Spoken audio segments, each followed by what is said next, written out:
Hello and welcome to Money in the Ring, the podcast at the intersection of the business and wrestling worlds.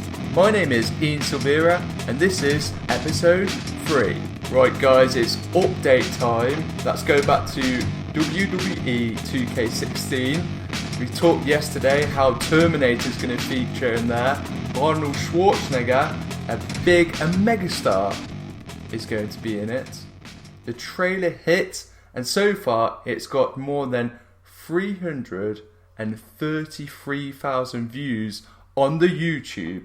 It's generated a load of buzz. Basically, it's done its job very well. Elsewhere, a bit of business and update on WWE shares and the health of them. We saw last week that they had actually fallen on the back of Hogan's scandal, but today they're up 3% on the opening price of $16.02. They have now climbed, at the time of recording, that's 1850 GMT, to $16.49. I'm going to continue to check in with the shares and see where they go. Right, let's talk about the fun stuff. What did we learn from Raw? Well, the main thing I took from it, a 4-hour long SummerSlam. I don't know if you're ready for this. It is a long time. We already have to have 3 hours of Raw. Of course, it's probably all worth it though. We've got Lesnar versus Undertaker at the top of that Brooklyn pay-per-view at the sold out, apparently, Barclays Center.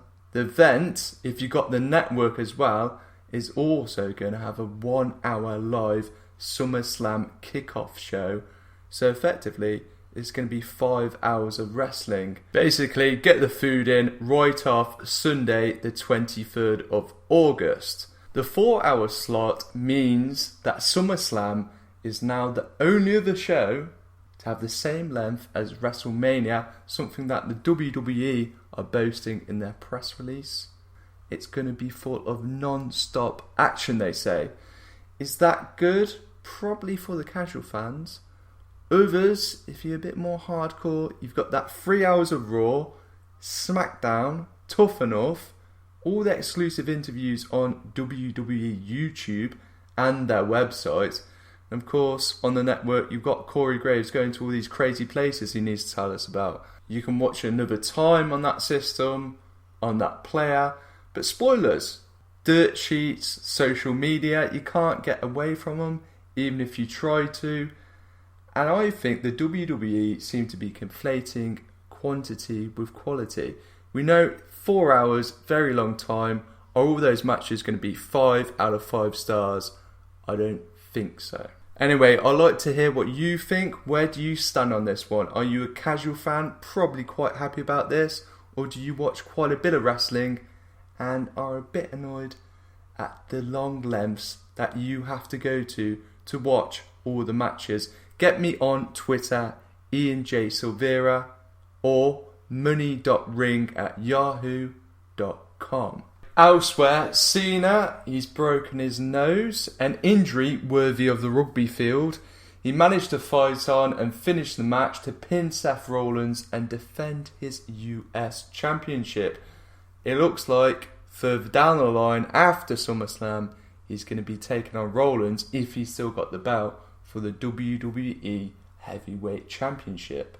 In the meantime, the WWE have released this statement, and I quote, "As you can see on television tonight, John suffered from a nasal fraction.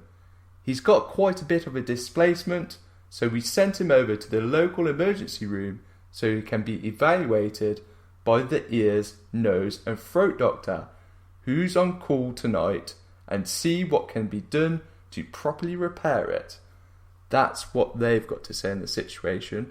Mick Foley, the hardcore legend who famously had little regard for his own body in the ring, has praised Cena for his professionalism and his ability to finish the match. Of course, very impressive, and hopefully Cena is healthy soon. That will be a very niggly injury as he continues, which I'm sure he will. He is a real fighter. The only objection I had to the match was the springboard stunner. What's this all about? Stone Cold himself has said, why not get a few free counts with it? Make it into a bit of a special move. Video game enthusiasts will know what I mean there.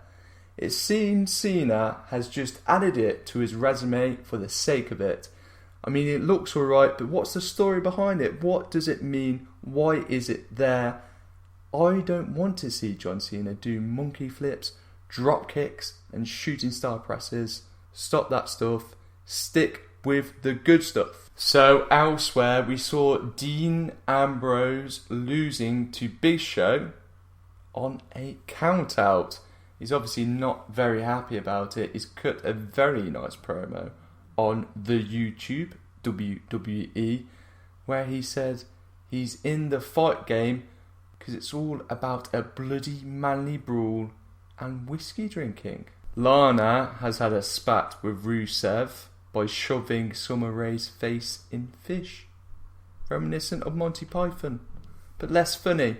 Sasha Banks beat Paige, a big push for the so-called boss, and Becky Lynch registered her first win by submitting Alicia Fox in a tag match. We also learnt that Cesaro is likely to face Kevin Owens at SummerSlam, and Sheamus will fight Randy Orton. I think that's a match we've seen a few times. It's going to be good. Is it going to be exciting? I'm not sure. And finally, we saw the Watt family reunited, putting them up against Roman Reigns. What did you think of Raw? Get me on Twitter, Ian J. Silvera, or via email, money.ring@yahoo.com. That's episode 3 over, guys. Thanks very much for listening. Make sure to check out episode 1 and 2 of Money in the Ring, the podcast at the intersection of the business and wrestling worlds. My name's Ian Silvera. The song is Beat Driver 408. All I Want to Be Is Your Girl, licensed under Creative Commons.